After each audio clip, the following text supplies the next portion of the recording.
What's up guys, Erroneous here, back with another Raid Shadow Legends video. In today's video, I'm going to be going over the brand new fusion, the Incarnate, that's going to be coming up on Thursday, whether or not you should actually be going for her or you should just skip out on her, and give you my free-to-play thoughts. Let's do it.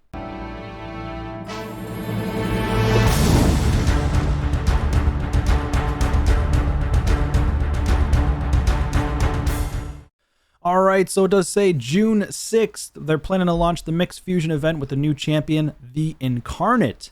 The High Elves legendary defense with Force Affinity based champion. If you don't have a lot of Force Affinity champions on your account, may want to consider pulling her onto your account by going for the fusion. If you do have a ton of Force Affinities, especially Candrafon or other strong nukers, especially for Arena, Live Arena, wherever else you want to use them in the game, and then, you know, maybe you don't even need her at all, but she is going to be a good pairing for Arbiter. But let's read through this. In the world of Teleria, the Incarnate is a perfect soldier and an immortal being. Immortal, huh? Yeah, let's see how many times she goes down in battle. The sole purpose of her existence is to serve Arbiter's Guardian, and a resolute warrior. A duty reflected in her skill set, which unlocks additional abilities when they are both on your team.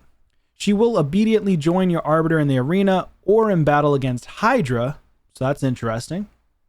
However, even when not paired with the Arbiter, the Incarnate remains a formidable champion on her own, capable of standing her ground and being a valuable addition to your roster of champions. So it just says standing your ground. Doesn't say she hits hard, doesn't say she's a smacker or nothing like that, but once she comes into the game, or maybe as soon as possible, people can get test server going on her. I wish they would do it before she even is released, but who knows.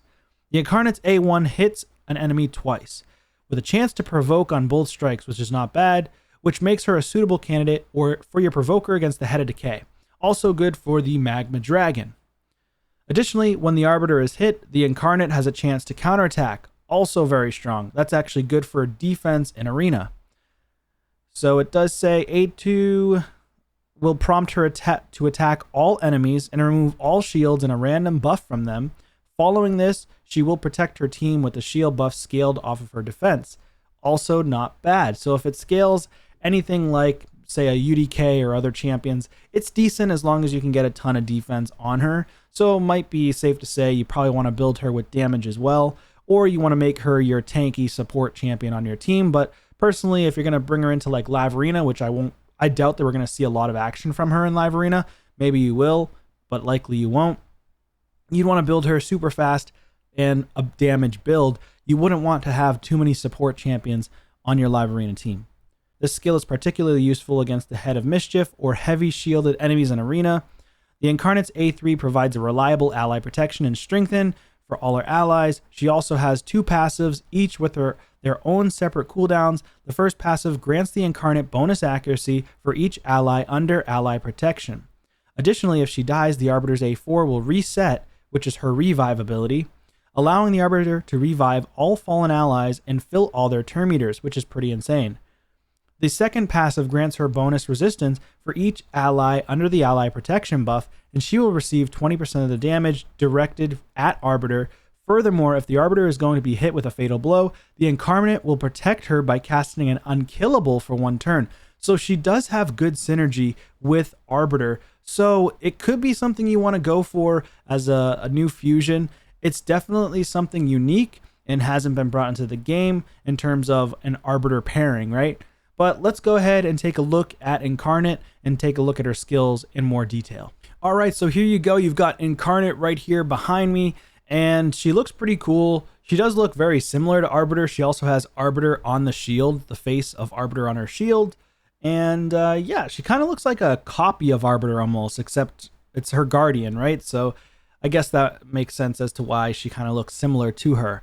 So attacks one enemy 2 times, each hit 30% chance to place a provoke for one turn, has a 10% chance of counterattacking when an ally Arbiter is hit, and it occurs once per hit. And the buff debuff chance goes up by 10-20%, so it boosts to a 50% chance of placing a provoke, and I assume it would be a 30% chance of counterattacking. That's how I'm reading this. On the A2, attacks all enemies, 75% chance of removing all shield buffs and a random buff from all enemies. That is strong for Hydra for mid game and late game. I'm not sure how good she's going to be in end game, but we're going to find out soon enough. Then places a shield buff on all allies for 2 turns.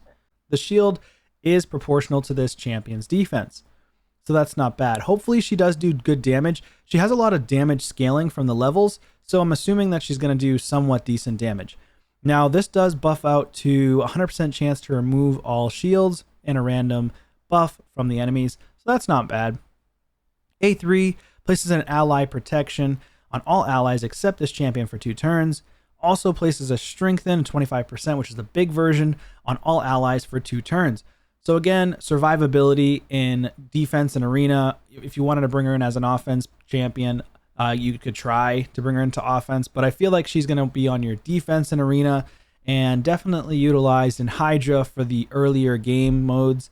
Probably like normal, easy, hard, brutal maybe. I don't know how well she's going to compare and fare in Nightmare though. So personally, for my account, I already have enough champions for Hydra to beat it, but I wouldn't mind having another champion in my roster, especially if I happen to pull her from a shard in the future, because of the fact that it is a fusion and they're much more likely, I feel like, they're not technically, from the game code, they're not supposed to be, but I feel like they're more likely to get pulled. That's just me being skeptic.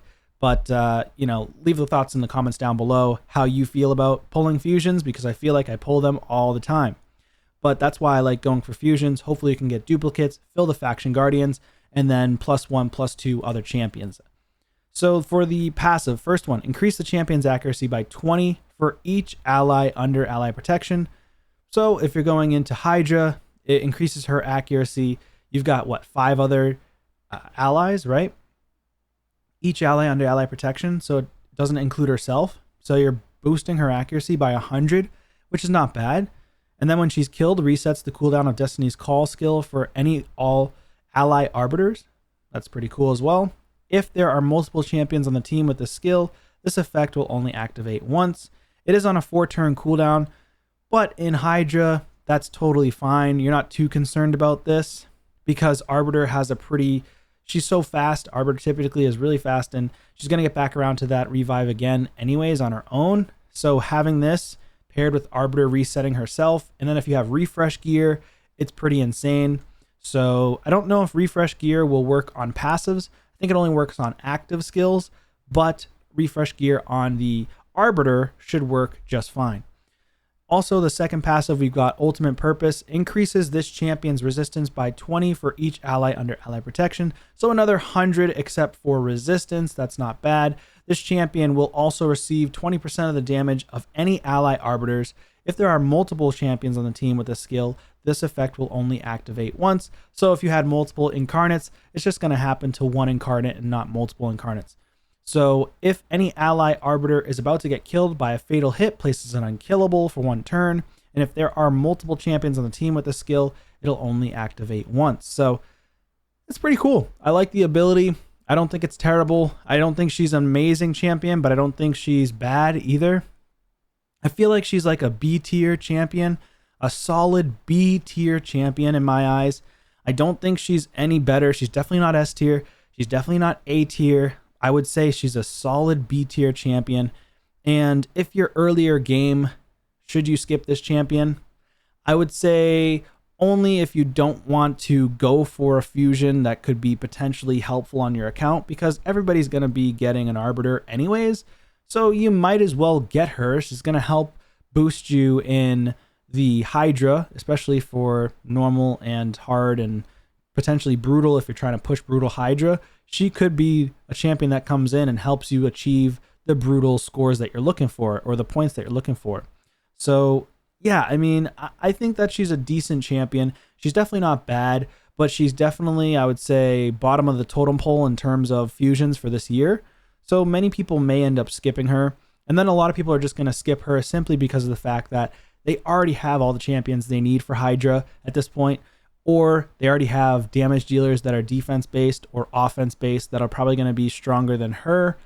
Now, I would consider putting her in a protection set because she's placing so many damn buffs. So protection set is probably necessary for her.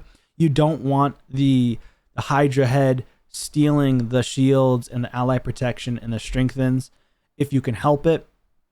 So just be careful and mindful of that if you decide to go for this fusion, is that you might want to be putting her in protection, or you're going to need to build a separate champion who's going to be tanking and adding buffs on themselves. Like, for example, a Strategos Islan, for example, who's a good Head of Decay tanker champion. I think it's Head of Decay, or a Mischief tank, rather, not Head of Decay, a Mischief tank. So just be mindful of that. Other than that, I think it's a reasonable champion. Again, should you go for her? That's up to you at the end of the day based on your account. I personally think this is a one champion that you could end up skipping, but the reason why I'm going to try to go for it is because I want Faction Guardians. Again, in case I pull a duplicate, or I just happen to pull her, even during the fusion, I can instantly put her into the High Elves. So for me, for example, on my account, I am free to play, but my High Elves, I only have 2 of these chicks right here, which is, I don't even remember her name, but I do have 2 of her, and I want to get another duplicate here so I can keep on upgrading my Faction Guardians for High Elves. But that's just me. Let me know your thoughts and comments down below. Are you going to be going for this champion? Do you think she's any good? Do you think she's trash? I don't know. I think she's a good champion. I don't think she's bad. So if you do go for her, it's not a bad thing that you're going for her, but it's definitely something where if you feel like farming Sand Devils or Shogun's Grove or upgrading a ton of champion masteries, this might be the champion that you actually skip for a fusion, because we all know how it is.